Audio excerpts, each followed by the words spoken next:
දවස් 30ක්ම unlimited Netflix බලන්න. unlimited data pack එකක් මුළු පවුලටම unlimited fun එකක් අරගන්න.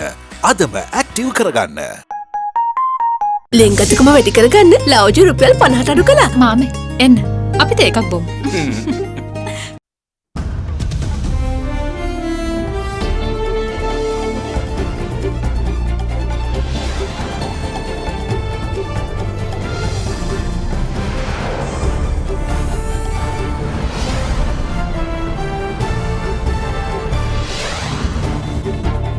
Tonight, will they or won't they? Airport officials say supposed December 26th airport reopening not set in stone. So far we are discussing about it, but we are getting the entire airport, not only Colombo, even Mattala, we are getting both this airport ready for this requirement. Breaking ground. The Colombo Port City inks its first development partnership for the billion-dollar Colombo International Financial Center. Nothing doing. The Colombo District Court further extends the enjoining order against MTV channel in the George Stewart's defamation case. On the go, health officials announce random antigen testing of travellers leaving the Western Province. People who are travelling out of Colombo will be subjected to testing randomly, and depending on the results we will be deciding what we'll be doing in future. All this and much more coming up on this Friday, the 18th of December 2020. නව sunlight sakura. Then දිකුකල් පවතින sakura මල් සුවඳින්. Try out our new product range. Celebrate and feel the difference with Bairaha. From AdaDerana, this is AdaDerana First at 9. Live from Studio 24 in Colombo.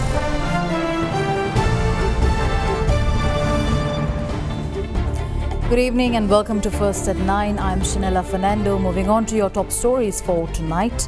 Chairman of the Airport and Aviation Services of Sri Lanka, retired Major General G. Chandrasiri, responded to news of the government opening up the country's airports on the 26th of this month, saying that the decision has not been set in stone just yet.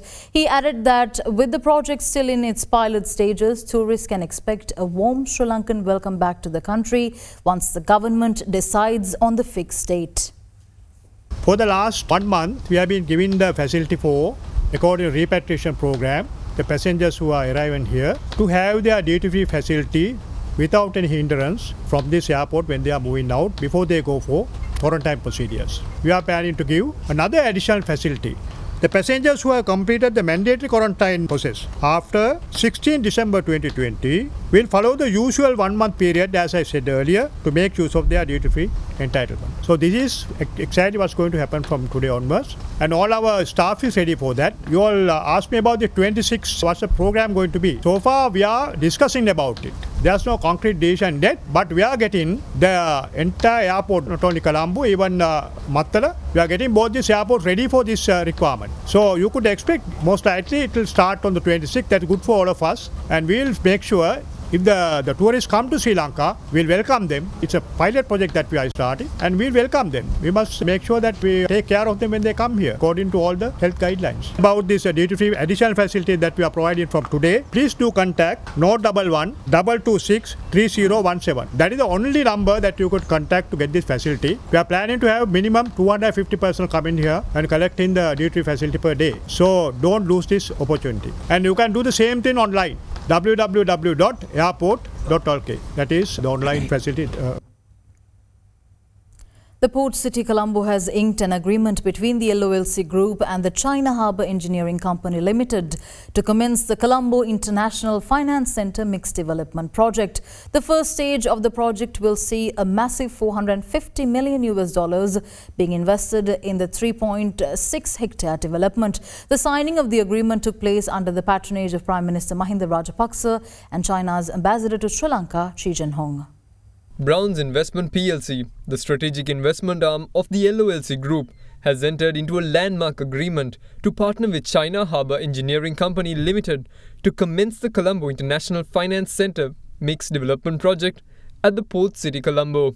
The CIFC is a milestone project with investment value totaling $1 billion, representing important long-term implications on the economic growth of Sri Lanka, and has been accordingly declared a strategic development project under the Strategic Development Projects Act No. 14 of 2008. Prime Minister Mahinda Rajapaksa and Chinese Ambassador to Sri Lanka, Chi Jianhong, participated in the signing of the agreement. Expressing his views, Prime Minister Mahinda Rajapaksa said that, with attracting foreign direct investment being a key priority of the government, the landmark project will be a strong indicator that Sri Lanka is now back in business. The Prime Minister went in to invite investors from around the world to explore the multitude of opportunities that Sri Lanka presents with its strategic location and human resource capabilities.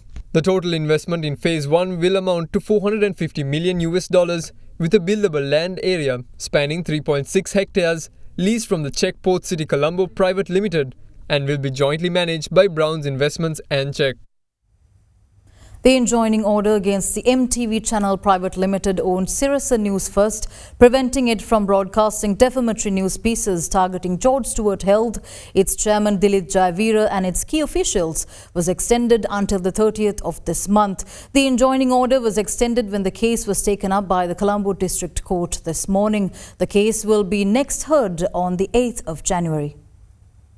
On the 23rd of November, the Colombo District Court issued an enjoining order against the MTV channel Private Limited owned Sirasa News First news outlet, preventing it from broadcasting defamatory news pieces targeting George Stewart Health, its chairman Dilip Jayavira and other officials. Making submissions, the plaintiff George Stewart referred to several false and fabricated news segments telecast by Sirasa News First on the 11th, 13th, 16th and 19th of November over the import of COVID-19 rapid antigen test kits by the company. When the case was taken up again on December 7th, the Colombo District Court rejected the request of MTV Channel Private Limited to nullify the enjoining order and extended the order until today. Accordingly, when the case was heard today, the court extended the enjoining order imposed on MTV Private Limited until the 30th of this month, while setting the next hearing for the 8th of January. Safeguard hand sanitizer නවතම නිෂ්පාදන පෙළ නීරෝගිමත් දිවියකට ලංකාවේ පළමු වරට හඳුන්වා දෙන Maliban වෙජි cracker Crunchy veggie. The Coordination Officer for the Attorney General State Counsel Nisha Rajaratne testified on the facts behind a terrorism investigation division file on Zahran Hashim and his organization that was alleged to have been put on the back burner by the department. However, the State Counsel told the Commission that the file in question had only been given to the Aegis Department after the attacks by the TID. During her testimony, the State Counsel faced accusations of having insulted the Commission by the Attorney General for Deputy Solicitor General Azad Nawawi, who is facing disciplinary action with regard to the file. The Attorney General's Coordinating Officer, State Counsel Nisha Rajaratne, appeared before the Presidential Commission investigating the Easter Sunday attacks to answer questions regarding a media statement issued on June 19, 2019 on behalf of the Aegis Department. The statement was issued in response to a media statement made by Venerable Magal Kande Sudatatera regarding a terrorism investigation division file on Zahran Hashim and the National Tawhid Jamaat in the possession of the Attorney General's Department. The State Counsel began her testimony by stating, "This media statement was made in response to a false claim made by Venerable Magal Kande Sudatatera in front of the Aegis Department. The Tera claimed that the 300-page TID file on Zahran Hashim and the National Tawhid Jamaat had been handed over to the Attorney General's Department on July 7, 2018. However, the truth is that the file was actually handed over to us after the attacks on May 6, 2019. The Attorney General issued instructions to the acting IGP on June 18, 2019. Based on that letter, I issued this press release on the verbal instructions of the Attorney General." To this, the chairman of the commission asked the State Counsel, "Did this statement say that there was no error or omission on part of the Attorney General's Department regarding the file in question sent by the Terrorism Investigation Division?" The State Counsel replied, "It did say that. However, no internal investigation had been launched into the incident by the Aegis Department at the time the Attorney General sent the letter to the acting IGP." The chairman of the commission then stated, "Doesn't your press release contradict your recommendations to the Public Services Commission that the department take disciplinary action against 2 Aegis Department officials in connection with this incident on November 27, 2020? In response, the witness stated, "The press release was issued before the Attorney General's Department set up a 3-member committee to conduct an internal investigation. It was only later that the committee conducted an investigation and made recommendations." Following this, President's Counsel Shavindra Fernando cross-examined the State Counsel on behalf of Deputy Solicitor General Azad Nawawi by asking the witness, In the press release issued by you, it was the opinion of the Attorney General at that time that the Terrorism Investigation Division had not provided enough information in the file for him to offer an opinion by 2017. The State Council replied, on June 18, 2019, it was a letter of instructions that the Attorney General sent to the acting IGP and not an opinion. The media release was issued based on this. The attorney is attempting to make me state that these two Aegis Department officials are not at fault. I do not accept that. Responding to the manner of the witness's reply, the President's Counsel retorted, "Who is your disciplinary officer?" In response, the State Counsel told the members of the Commission, "I do not think that the questions asked by the Council are relevant to the scope of this Commission's inquiry." To this, the Chairman of the Commission stated, "One of the objectives of this Commission is to look into any possible negligence on the part of any government officials. Hence, you have to answer the question. You are merely a witness." Following this, President's Counsel Shavindra Fernando continued his cross-examination by asking the witness, "In your press release, is it not the Attorney General's opinion that the TID file did not contain sufficient information for him to give his advice?" The State Counsel replied, "The letter that formed the basis of this release was not prepared by me. That was prepared by the Attorney General of the country. I am not able to express his opinion." Following this, after requesting the Commission's permission to make a special statement, President's Counsel Shavindra Fernando stated, "As a lawyer, I have been asking the witness specific questions to which she has not been providing direct answers. Therefore, I suggest that this Commission considers this witness to have insulted the Commission." To this, the State Counsel replied, "I have not at any point insulted this Commission in any way. However, I now feel that I should seek legal representation in this matter. Hence, I request another date be given for my testimony." To this, the Chairman of the Commission requested the witness to appear before the Commission on December 21st, along with adequate legal representation. More news on the other side of this break. Stay tuned.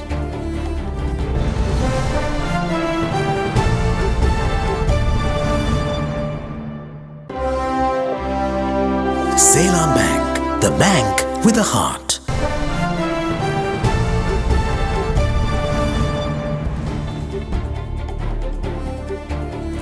Welcome back. In more news, Chief Epidemiologist at the Epidemiology Unit, Dr. Sudat Samaravira, announced that measures will be taken to conduct random rapid antigen tests on travellers leaving the Western Province over the festive season. He further cautioned the public against the purchasing and consumption of medication without a prescription or medical advice. Sri Lanka's COVID-19 infections rose by 376 today, placing the overall number of active cases at 8,542. A further 650 infections were confirmed in the island yesterday. The Colombo district again recorded the highest number of cases in yesterday's figure, with 242 infections. The Gampar district in the meantime reported 126 infections, while 72 cases were reported from the Kaluthara district. 210 COVID-19 infections were reported from 15 other districts. Restricting our movements to our areas of residence is very important, and also adhere to the health guidelines at all times, especially during the religious activities that you might have to carry out during the Christmas time, and also other inevitable activities that you might have to face, so that the risk of disease getting into other people will be minimized. And also there are comparisons and arguments going on about which or what type of mask are the best to be used. But as general public, I think I would like to advise that general surgical mask or a reusable cloth mask is more than enough to be used in combination with the other health guidelines, such as keeping the social distancing as well as washing hands, so that you don't need to spend huge amount of money to buy sophisticated masks which are meant to be used in complicated and complex procedures involving where the aerosol generation is a possibility, and very complex surgical procedures, and especially in the healthcare setup this is being used. But for the general public, as long as they adhere to the other health guidelines, the ordinary mask is good enough. And while you all are wearing this mask, also you have to adhere to the specific instructions given together with the wearing of this mask, especially not to touch your face, mouth or eyes or nose with your fingers while mask is worn, and also to wear the mask wherever possible, and also to make sure that it is always correctly worn. Meanwhile, under the country's prevailing situation, Commissioner of Rehabilitation and Skills Development Chandana Ekanayaka said that unlike previous years, family members will not be allowed to meet prison inmates this year. In other developments, the epidemiology unit says that measures have been taken to subject those leaving the Western province over the Christmas season to random rapid antigen tests. We have experienced that when we test people with rapid antigen tests, some people who are traveling from Colombo are infected. So because of that, we have taken a pilot initiative. People who are traveling out of Colombo, especially with the common vehicles, public buses, will be subjected to testing randomly for COVID-19 with rapid antigen test at certain points, and depending on the results we will be deciding what we'll be doing in future for this traveling. We know that any medicine, whether it is Western or indigenous or Ayurvedic, there are some medicines that you can take over the counter without a prescription from a qualified physician, but most of the drugs, either it is Western drug or Ayurvedic or indigenous drug, should be taken with prescription of a qualified doctor. This is relevant not only to the Western medicine and also to Ayurvedic and indigenous medicine. So if the people are taking a medicine that is not known to them and not that is usually practicing, they should take advices from a qualified physician before that taking it, otherwise there could be serious adverse effects. In the meantime, the country's overall number of COVID-19 recoveries rose by 700 today, taking the total number of recoveries to 27,061. The number of patients under observation at hospitals around the country now stands at 426. Following the cancellation of the Millennium Challenge Compact by the United States government, many political figures expressed opinions on the issue today. Speaking to media today, Minister of Education Professor G.L. Pires stated that the government was not prepared to accept the financial gains of an agreement that had more drawbacks than benefits. Meanwhile, opposition and government figures parred over the Colombo East container terminal issue today as well.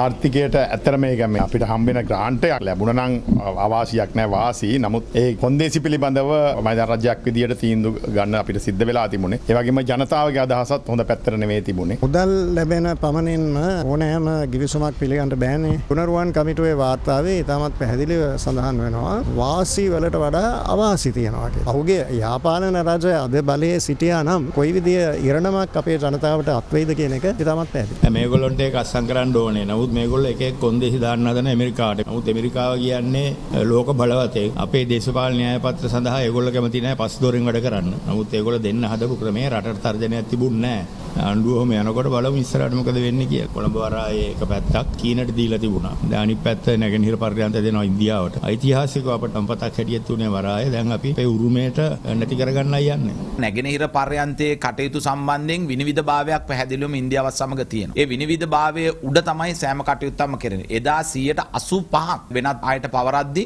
අපි අරගල කළා. මේ රජය තුල සිද්ධ වෙනවා නම් එවැනි ගිවිසුම් වලට යෑම රටට අහිතකර විදියට. අපි ඒකට සූදානම් නැහැ. A decision to transfer over 600 employees of the Department of Motor Traffic with immediate effect saw a mass walkout of Department of Motor Traffic employees today. Commissioner General Sumit Alahakon stated that the transfers were made in view of complaints received from the public regarding accusations of rampant bribery and corruption. With the objective of keeping a close eye on the efficiency of government institutions, President Gotabaya Rajapaksa engaged in inspection tours at various government entities. Accordingly, the President made a surprise visit to the office of the Department of Motor Vehicles located in Verahara last year, following which complaints flowed in from the public, alleging that rampant bribery and corruption among department officials. With that, Commissioner General of the Department of Motor Traffic Sumit Alahakon today announced the transfer of over 600 employees of the department with immediate effect. However, following the announcement, a tense situation has erupted in front of the department's office in Narayanpeta, with staff objecting to the move. The Commissioner General said that a number of officers had stepped down from their posts following the announcement. As a result, members of the public who visited the department to obtain services today faced a severe inconvenience. Meanwhile, State Minister of Vehicle Regulation, Bus Transport Services and Train Compartments and Motor Car Industry, Dilum Amunugama, had this to say about the transfers. අපි පහුගිය අවුරුද්දක කාලයක් මේ දෙපාර්තමේන්තුවේ කටයුතු පිළිබඳව අපි නිරීක්ෂණය කෙරුවා. ඒ වගේම බුද්ධි අංශ නිලධාරීන් දවලා යම් යම් තොරතුරු අපි ලබාගෙන තියෙනවා. මම හිතන්නේ මේ නොසන්සුන්තාවෙත් ඇති වෙලා තියෙන්නේ යම් පුවතක් කොමසාරිස්තුමා විසින් සඳහන් කරනකොට සියලුම නිලධාරීන් දූෂිත නිලධාරීන් කියන එක සඳහන් වෙලා තියෙනවා කියලා තමයි කියන්නේ. මම එහෙම කියන්නේ නැහැ. නමුත් බහුතරයක් නිලධාරීන් දූෂිත නිලධාරීන්. ඒ නිසා ඒ දෙපාර්තමේන්තුව තුල නොසිටිය යුතු යම් ප්‍රමාණයක් අපි හඳුනාගෙන තියෙනවා. මෙන්න මේ ප්‍රමාණය අපි ඉදිරියේදී මාරු කරනවා. ඒ වගේම මේ අය විතරක් මාරු කරුවොත් මේ අයට ගිහිල්ලා අලුත් රාජකාරී ස්ථානයේ වැඩ කරන්න ප්‍රශ්නයක් වෙනවා. මොකද දූෂිත නිසා ඉවත් කෙරුවයි කියන චෝදනාව එනවා. මේ අය ඇතුළුව වාර්ෂික ස්ථාන මාරු ලැබිය යුතු අය සහ ස්ථාන මාරු ඉල්ලලා තියෙන අය මෙන්න මේ සියල්ල ඇතුළත්ව යම් ස්ථාන මාරු ප්‍රමාණයක් අපි ඉදිරියේදී ක්‍රියාත්මක කරනවා. මේකේ නිර්දෝෂී අය නැත්නම් මේවට සම්බන්ධ නැති අය සුළු පිරිසක් ඉන්නවා. මේ ආයතනයේ ජනාධිපතිතුමාගේ අවධානයට ලක් වෙච්ච ආයතනයක්. ඒකේ තිබුණු අක්‍රමිකතා යම් ප්‍රමාණයකට අපිට සීමා කරන්න හැකියාව ලැබිලා තියෙනවා. මුත් අදටත් අහිංසක ජනතාවගෙන් මුදල් ගසා කරන ව්‍යාපෘතියක් අදටත් ක්‍රියාත්මක වෙනවා. දෙපාර්තමේන්තුව දූෂණයෙන් තොර දෙපාර්තමේන්තුව බවට පත් කිරීම සඳහා ගත යුතු සියලු ක්‍රියාමාර්ග අපි ගන්නවා. ඒවා උද්ඝෝෂණය කරුවයි කියලා අපි නතර කරන්න බලාපොරොත්තු වෙන්නේ නැහැ. The 20th Council of Ministers of the Indian Ocean Rim Association has endorsed Sri Lanka as the vice chair for the 2023 to 2025 period.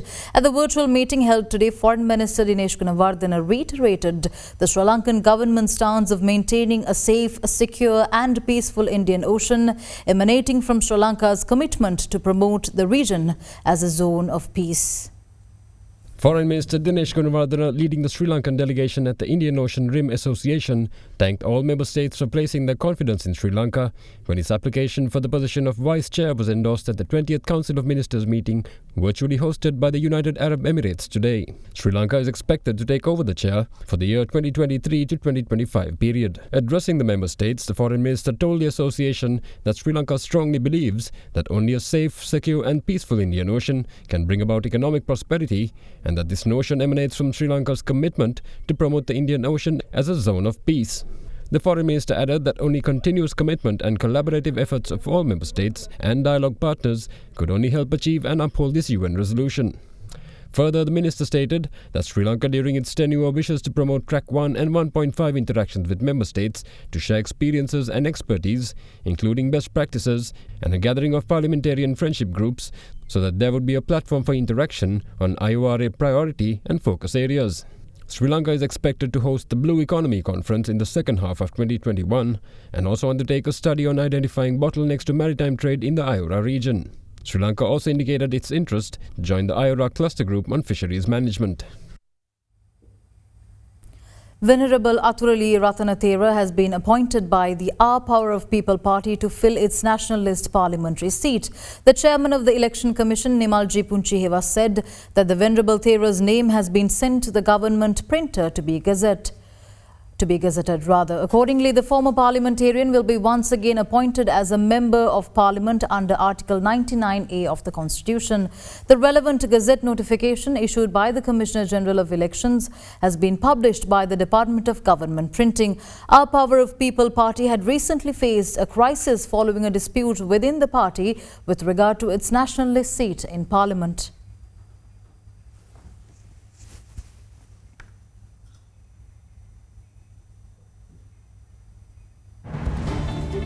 We'll return after this short commercial break. Stay tuned.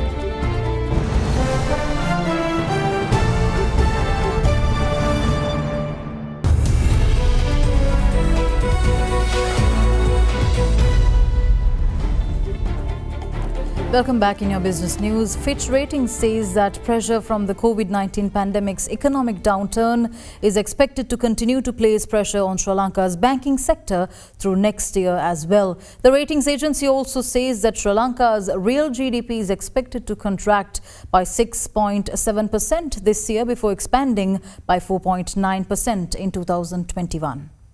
Fitch Ratings expect the economic fallout from the coronavirus pandemic and the weakening sovereign credit profile to continue to weigh on the Sri Lankan banking sector in 2021. Fitch expects banks' ability to generate new business and revenue to be broadly similar to that experienced in 2020, with significant downside risks. Sri Lankan banks entered 2020 with their credit profiles already under pressure following a long period of poor economic growth due to the adverse weather conditions, political turmoil and the 2019 East attacks.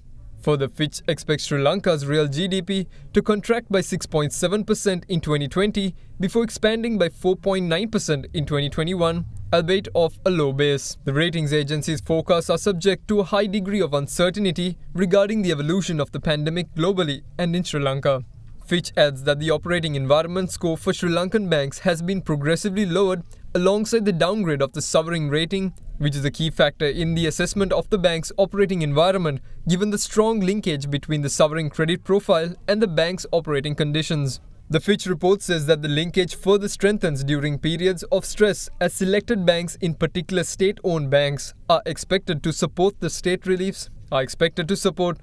relief initiatives and policy objectives. It adds that it expects Sri Lanka's banks' financial profiles to be under pressure from a more challenging operating environment, particularly in terms of their access to foreign currency funding, asset quality, and profitability than previously envisaged.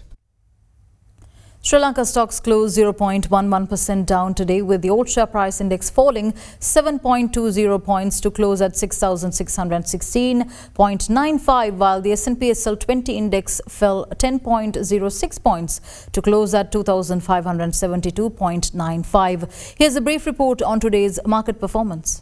Today, market witnessed a second consecutive day downfall and turnover fell for the 3-week low. And for today, market experienced a small uptick in the morning session and continued with the downfall for the continuous day, and the intraday low of 6,611 and closed the market in the 7-point drop and 6,615. And for today, turnover also conservatively pushed by the turnover from the Brown investment for a third consecutive day and supported by the capital goods, and then other sectors also will follow by that. Market turnover for the day, it's jointly with the Brown investment, food and beverage sector, and the capital good. It's like 56% of the today turnover. And then we seen the market record a very low foreign participation on the selling side for the net foreign outflow, and we passed the 50 billion outflow.